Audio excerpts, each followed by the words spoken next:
Hey everyone, I'm Claire Hancock with Immersion Travel Magazine, and today is the fourth and final day of the Sustainable Travel Summit. Today is all about authenticity, making sure that what you're experiencing is true to life. And one of the best ways to connect to a culture is through food. So we're going to try dishes from around the world, we're going to learn how to stay healthy while finding amazing food in every destination. Experts today include Canada UNDP, League of Kitchens, Go Eat Give, and many, many more.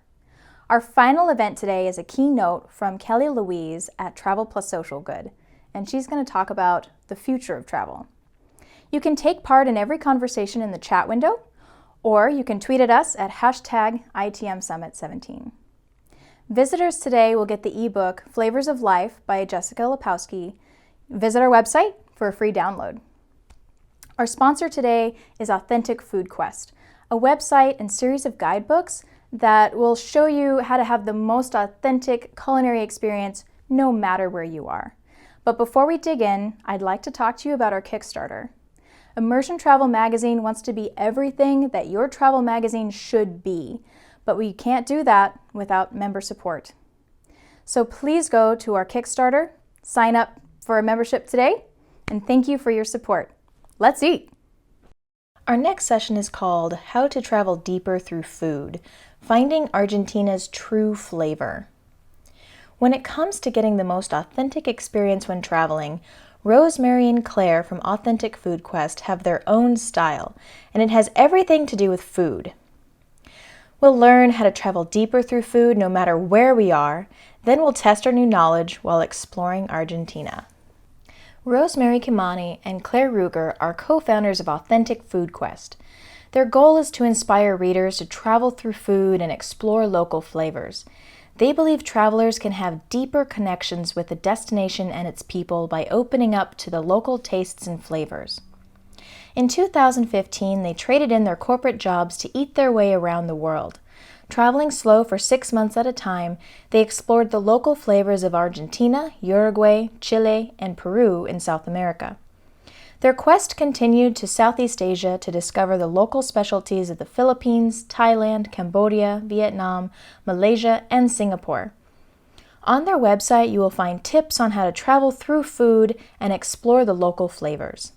They are the authors of Authentic Food Quest Argentina, a guide to eat your way authentically through Argentina. Rosemary and Claire, I am just so stoked to have you here at the summit today and to be learning more about Authentic Food Quest and really kind of talking about the role that food plays in experiencing a place and making sure that what you're experiencing really is authentic. And so learning how to travel deeper. I'm so excited.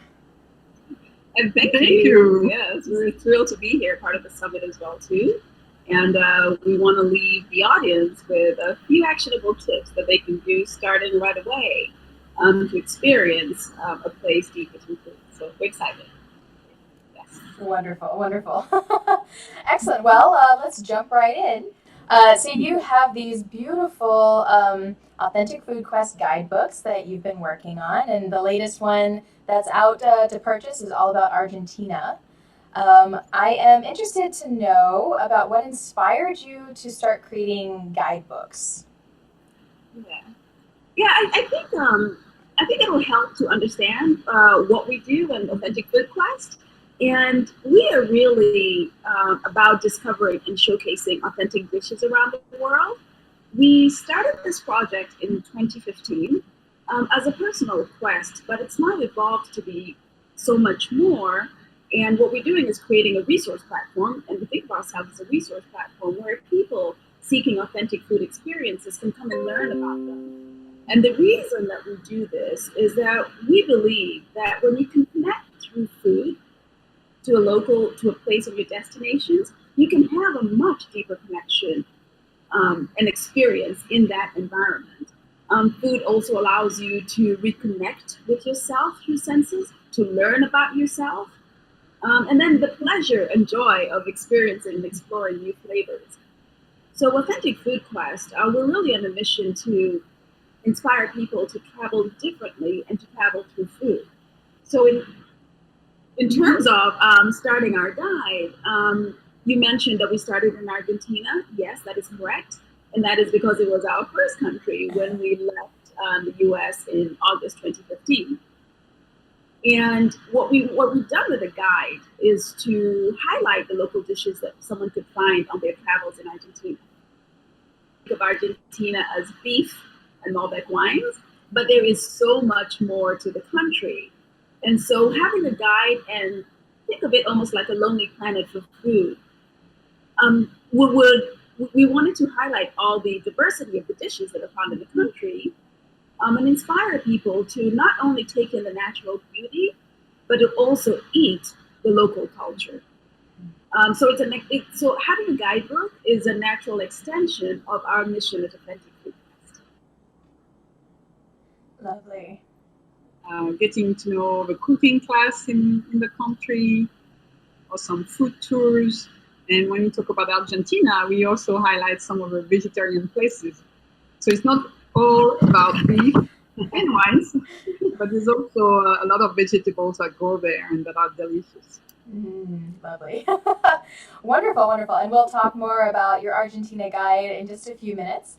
But I am also curious to learn. You guys had just got back from a pretty extensive trip through Southeast Asia, correct? Yes. Lovely. Yeah. I would love to hear how all that went and some things that you discovered along the way.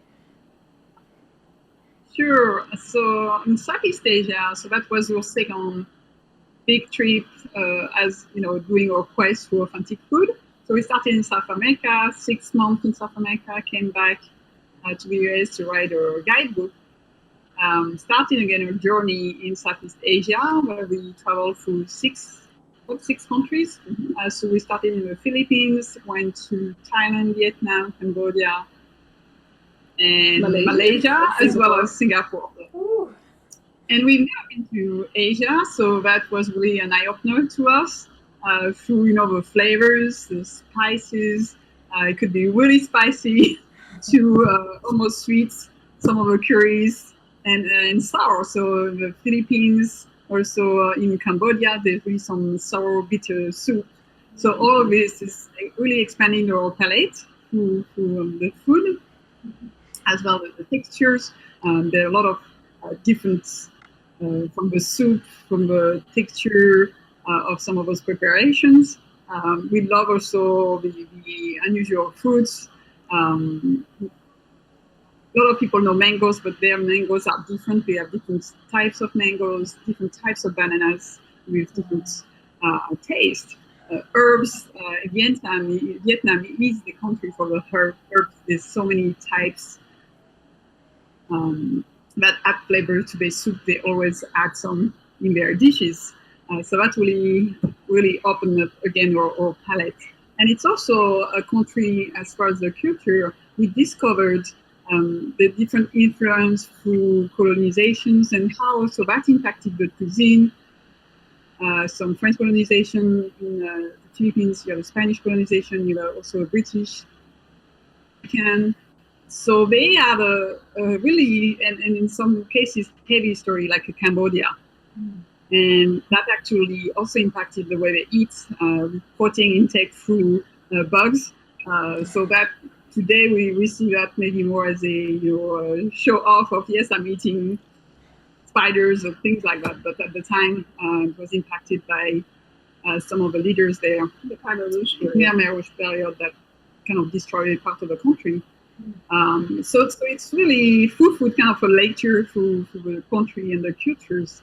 And now they're really, bustling countries. If you go to Bangkok, it's really surrounding with street food, and it's always cooking there. When there's people, there's food. So that was really also exciting to take in also the sound. So it's really a journey for the senses. Yeah. Wonderful. Oh man, love to have gone along with you. But you do have plans to put some guides together about the countries that you visited. Yes. We actually we can get to that a little bit later, but yes, we do. Great, wonderful. So, kind of getting back to the role that food plays in having an authentic experience. how does food help you, travel deeper or, or find these very meaningful experiences? Yeah, that's a great question, and really at the crux of what we're doing. And food does really connect you to a local area in a much deeper fashion. Let me give an example. Machu Picchu in Peru is one of the most visited. It's a wonder of the world, one of the seven wonders of the world, and it receives millions of visitors every year.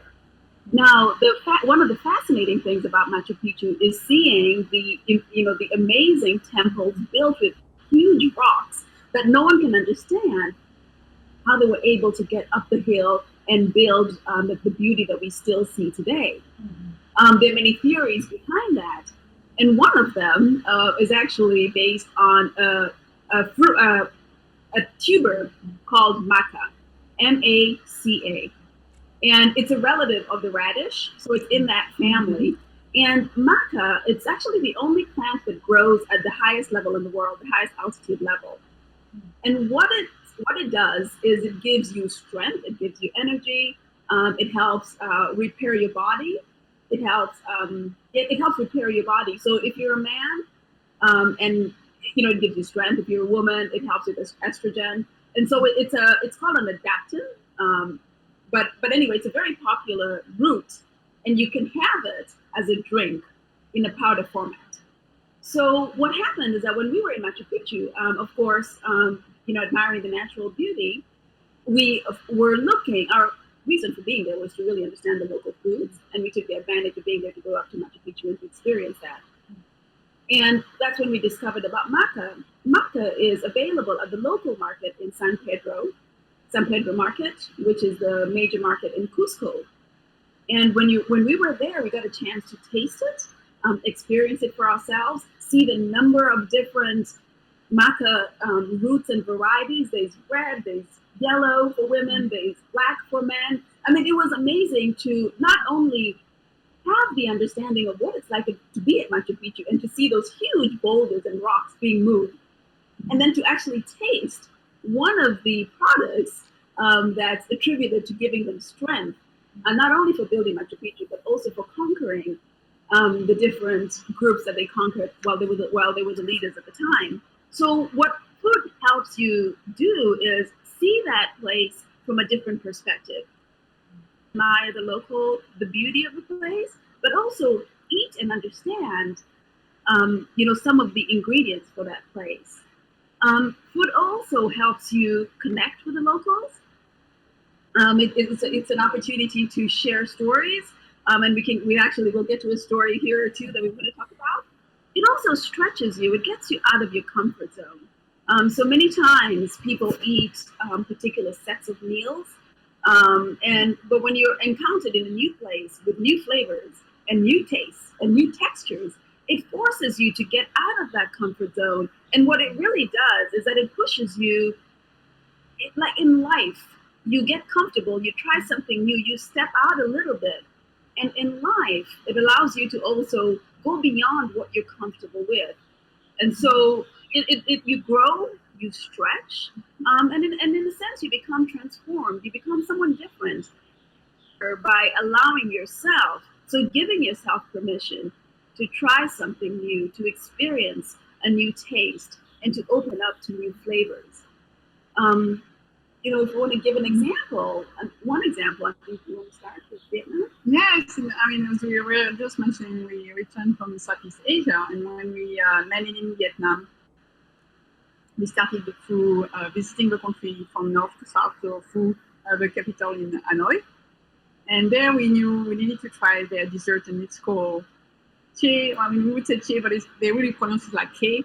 And we were just walking through the streets. They do a lot of those houses where they cook and they sell the food, or the little street vendors. So that's a way to find where the local food is. And we stumbled on one night at the dinner on this little lady who was selling a street vendor selling this tea, and she had like a menu side. And we approached her. She could not really understand what we were asking for. We wanted to have a sense of how to order. And there was a lady who was behind us who helped us out to understand what was the typical one, how to have it, and in Hanoi they have it warm because there it's a cooler part of the country where it gets it was like the winter season. So it's a sweet soup basically, tea, and it's usually made with coconut and some different ingredients that you pick from the cart, from corn to some dry fruit. So there's different elements you can add to your own sweet soup. Okay. Uh, and that's how we connected with the local, the ladies, and actually she was with her husband as well. And that dessert on the street on those little stools that they have in Vietnam. And through our journey in Vietnam, we always sought the next desserts. What is the next tea that exists in that region? Through the central region of Vietnam, they grow a special corn in the region, from the Canam region. So we had that in Hoi An, which is really a lovely city to visit, where they have a special tea. I forgot the name. Chebab, yes, which is made with that corn and again a soup. That time was served to us icy with ice, as that region was warmer. And as we then traveled through Vietnam, we discovered also a soup that was like black, like asphalt almost. Oh. And it was made with sesame, and they served it warm. And that was again in the streets. We saw that sign, something like the Gao. I'm not sure how to say it. And it's basically a black sweet soup that you're wondering if, the texture is really different. The sight of this black liquid is not that tempting. Once you try it, it's really delicious. It's sweet, but not overly sweet, and it's really tasty with that sesame light, almost nutty flavor. And that's how we discovered some of those desserts through the country, through what the region produce in Vietnam. So that was an experience. Wow, that's cool. Yeah. Yeah, I mean, we had a similar experience in Argentina as well too, traveling through the country through empanadas. Now, empanadas is something many people know, but in Argentina, they're really a national symbol of the country, and the way that they're prepared differs. So there are two big regions that are really known for their empanadas: Tucumán and Salta provinces. And in each of these provinces, they make them differently. Every year, they're competing as to which is the national province. The best empanadas come from which province. So every year, there's a competition on that. And so we, fell in love with them in Buenos Aires. And as we traveled through Argentina, we certainly made a stop in Salta. And that was one of our big purposes, was to go explore the different kinds of empanadas. And I remember one time we were sitting at a local eatery, sitting outside, and the lady brings us the menu. There are 14 different kinds of empanada.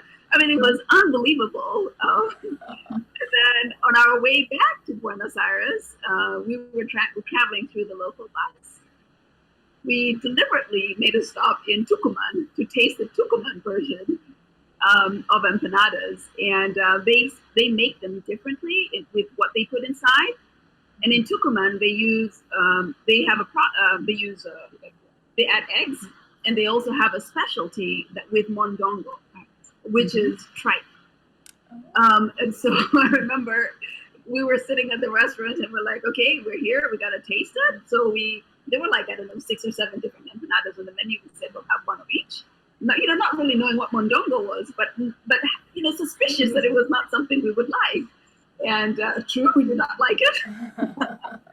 But it was a specialty from the area, and it was, a way to really appreciate and understand the culture behind the empanadas that are so popular. Tucumán also has what they call a ruta de empanada, which is empanada route, where there are different stops that you go through as a visitor to the region, and all you do is stop around and you drink, as opposed to drinking wine, you're tasting empanadas. Throughout this experience with traveling through empanadas in the country, we learned that there is a technique. There is a way to eat empanadas. And the first thing is you don't use a fork and knife. That's the number one thing. Use your hand. Okay. Yes. Number two, nothing should fall on your plate. Now this is challenging because the empanadas are made in a clay oven, and when they're served hot. So when you say that nothing should fall on your plate, it's actually quite tricky because you want it when it's hot, but it is, it's hot and you're trying to eat everything at the same time. So, Juicy. yes. And then because they're cooked in a clay oven, they must have, there's a little bubbling on the top of the empanada. So that's the third criteria for eating a good empanada in Argentina. So you can taste the food when you get there, but when you understand the different layers underneath that, you have a deeper appreciation of the place, of the food, and the people behind the food. Wonderful. I could probably say with certainty that the empanada route is going to be my favorite food experience on my list. Yeah. So Yeah, it's up there with the wine, in Mendoza as well. They also have their wine routes as well. So. Oh, yum. Wonderful. Well, thank you for sharing all those wonderful examples. I guess kind of getting into the idea of trying some of these new foods, a lot of viewers might be, might have more sensitive stomachs. I am one of those people where I can usually depend on having some kind of stomach issue when I travel. Are there some tips and tricks that you have for kind of either preparing for these things or handling stomach aches when they happen? Yes. I think the first. I can start. The first thing is you want to go with an open mind. You're leaving home. You've made the time to go experience something new. So in terms of food, allow yourself that opportunity to open up as well too, and to be open to what comes to you in terms of food. So that's the very first thing. Be open and also be curious as well. Once you get to the area, I think one of the, I would say, easiest way, but again, you need to have that mindset of being open, is to go visit the local markets. That's where you would find what's in season. You would find different vendors, and it's a way to sample different specialties. So sometimes we ask people about some fruits that we've never seen before, and some vendors will be open and let us taste, cutting us some samples. We've done that recently in Malaysia. We've done that in South America. They also sometimes let us try some dishes. That happened to us in Thailand. There's some desserts they will cut out just for us. So it's really a way to be able to pick here and there, and go also first maybe just to see if you're not ready yet to try. But so that's a great way to see what's local, and really enjoy kind of the scenery and take things in. Yeah, great. And then many people when they travel go to museums. What we would recommend is seeing the local stores as food museums. So, as you would browse and look at paintings and read about them, have that same behavior at a local food market. Walk down the aisles, see the different kinds of produce, the different kinds of coffee. If you're a coffee drinker, look at what's there. Just walk by and see what's on display. When we were in Argentina, to give an example, I remember the grocery stores would have aisles and aisles of dulce de leche, which is a sweet cream that's it's very popular in Argentina and absolutely delicious. But when you walk into the store, you just see all these aisles. Mate is another product. It's a tea, yerba mate, that's very popular in South America, especially Argentina and Uruguay.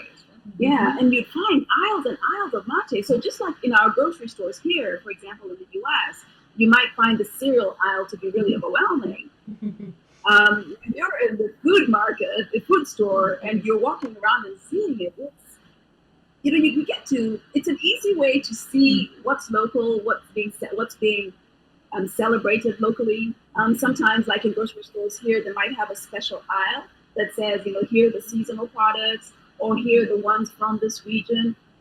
So it also gives you a chance to see what's there. Yes, and for example, in the Philippines, there would be aisle of dry mangoes. So that's also a great way to bring it back home, because you could have little packets of mangoes, and those are delicious. Oh, yeah. They are different species that you can find here. Here they come either from Mexico, I don't know where else, but they're not exactly the same. So there you get to sample them from the store, and you can also bring some gift back easily. Those are very popular as dry fruits. Lovely. Great. So those are really great ideas for finding fresh, authentic food. Most likely food that isn't going to upset your stomach, being so fresh. Do you have any tips for, if you do eat something that does upset your stomach, what do you ladies do if that happens? So I have to say we've been lucky Yes. to That's good. of travel either through South America or Southeast Asia. We actually not been like sick really. The only experience I can think of is maybe in Cusco. We went to a local market in Chinchero. It's not far from Cusco, and they had some salad, so we ate that, and we think that might be linked to that, where our stomach were slightly upset, but nothing major. We ate ceviche from the street. We ate street food in Asia. I mean, whichever street food, you name it, we tried it. We've been, doing fine. I think there's one thing actually they use for stomach is called activated charcoal, and they're sold by pills. They're like black pills, the charcoal black color, and they're used for food poisoning. So they help to attract the poison and just eliminate it. And so we use that more preventatively. So we use it usually it's outside of a meal. So if we feel like we're going in a suspicious place, we might take it before we go to the meal, or if after a meal we don't feel that great, we'll take it after. And it's been working fine for us. Yeah, I mean, we'd also say having a hand sanitizer is a little thing that you want to have with you, and regularly use it wherever you might be, just to keep yourself clean as well, so you don't make that transference of germs. As far as the germ piece, or like when we use utensils from the restaurants and we're not sure they're clean or not, we have our own. So we always carry a spork with us, which is a combination of a fork and a spoon. So we always have that. Is also handy if you want to sample something on the market. So that's one tool that we use. Then when it comes to water, one of our partners, and thank you for introducing us to them, was Grail, where they make a portable water filter system and purifier. So it's easy to carry, and in 30 seconds or less, we can pump our own water. So that's been something that we use a lot, especially in Southeast Asia, given the high temperatures. So that's also another way to keep safe. And then when it comes to the food itself, at the local markets, as we talked, it's a great place to explore the food. Find the foods that have skin on them. So if it's fruit, make sure that you're sampling something with skin that's not been sitting out. As Claire mentioned earlier, hot dishes, cooked vegetables. Those are good tips. When it comes to street food, look out. What the great thing about street food is you see what the vendor is cooking right there, so you can look like the kitchen is there. Is it really cooked? You can see right there, right? What's the level of hygiene around that little cart? And really looking also, is there people there? Are people either stopping to take away? Are they there sitting around? And is there a line? In some cases, if there's elderly or children, that's also a great sign, because those are more prone to getting some microbes. So it's a way to identify where is the best place to go eat the local food. Okay. And then as much as you can, while you're observing the kitchen right in front of you, see how the money is being handled as well. In South America, one thing we noticed is there would be people handling the food, then there would be separate people handling the money. Rarely was it the same person. On the other hand, in Southeast Asia, it was sometimes the same person, sometimes. So you want to watch how they are handling the money. Are they wiping their hands in between cooking and getting paid? So you want to that will also help. You're gonna keep an eye on that as well too. Yes. Okay. Wonderful. Lots of good suggestions. Excellent. Excellent. So kind of getting back to Argentina, you mentioned earlier that it was one of the first trips that you took, thinking maybe having a guide in mind. Tell me a little bit more about why Argentina to start with for a full guide. Well, Argentina was our first country, and we spent over 3 months traveling through the entire country.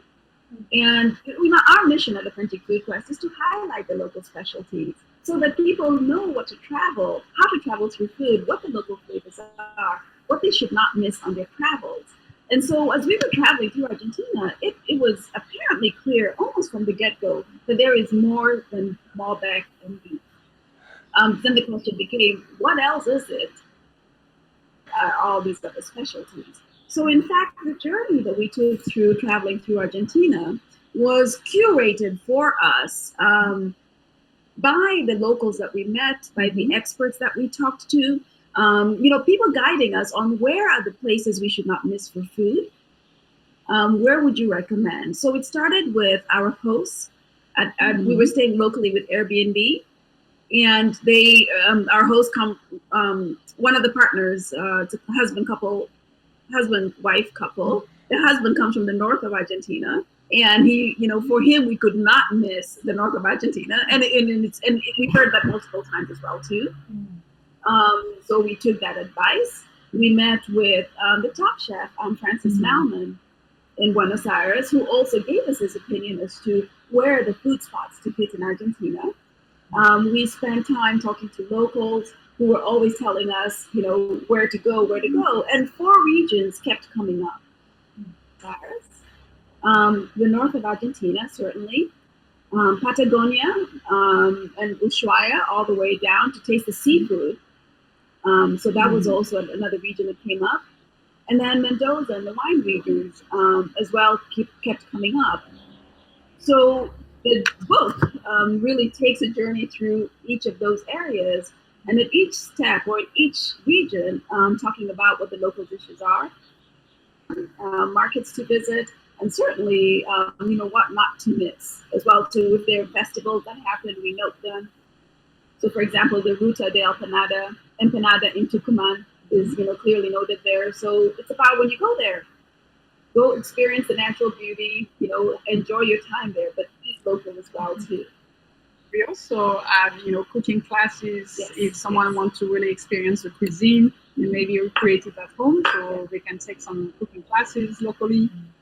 And we also highlight some food tours. Someone who doesn't have much time or wants like a first overview of what it has to offer, what the country has to offer, they can also take some food tours that we highlight in the guidebook. Great. Wonderful. So you kind of mentioned this and trying to find the local perspective when you're highlighting these foods, and obviously trying to create anything that represents a country's entire culinary milieu is something that really can't be done. But I think you did such a wonderful job of kind of highlighting the cuisine not to miss when you go to these various places. Could you tell us a little bit more about what that process was like? Making sure that you found things that really did represent the country from your perspective? An amazing experience. It was a lot of fun because it really, when you're talking about food and you're connecting with locals, you share immediately a language. You bond immediately together, and that having that experience throughout Argentina and also throughout the many other countries we visited as well was absolutely wonderful. I remember a story when we were in Mendoza, and we had just talked to the chef from Mendoza who gave us her opinion on what are the dishes not to miss in Mendoza. And one of them is called tomatican. And it's a soup, it's a tomato-based soup. And it's a very traditional soup, but it's a kind of soup that's eaten at home. So it's not something that you would find at restaurants. But given that it was local to the region, and why it's tomato, actually, I think that's an important point.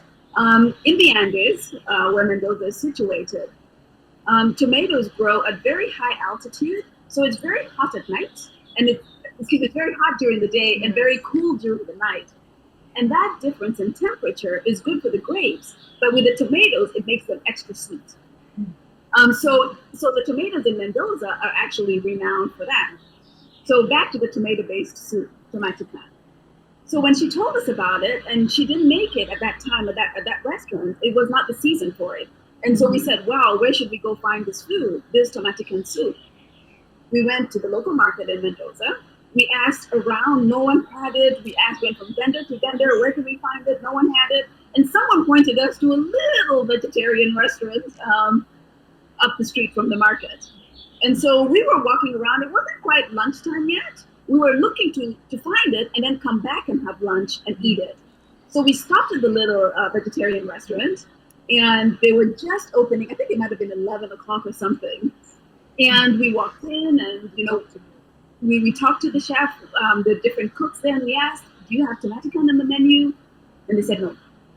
And so we were like, okay, we explained what we were doing, our quest for authentic food, and they said, no, they don't make it. But, we liked what we saw on the syrup, and so we said we'll come back after lunch. So fast forward my story to, we come back about an hour or two later, they have made tomatican for us. Oh. And so that was, incredible. It was something that they did for us. We never asked, but they were so honored that we wanted to understand their local dish that they made it for us. And so when you ask the question, what was it like, I guess, writing, going through this process, there was the exploration process and the discovery, which was filled with multiple stories of connecting with locals. And then the actual journey of writing the book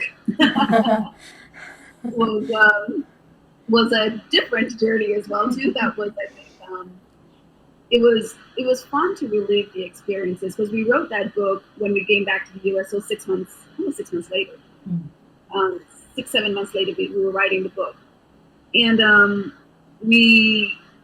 so it was all about focusing, remembering, reliving the experiences, and being really focused and putting the book together. So that was a fun experience, but a different kind of experience than the exploring experience. I can imagine.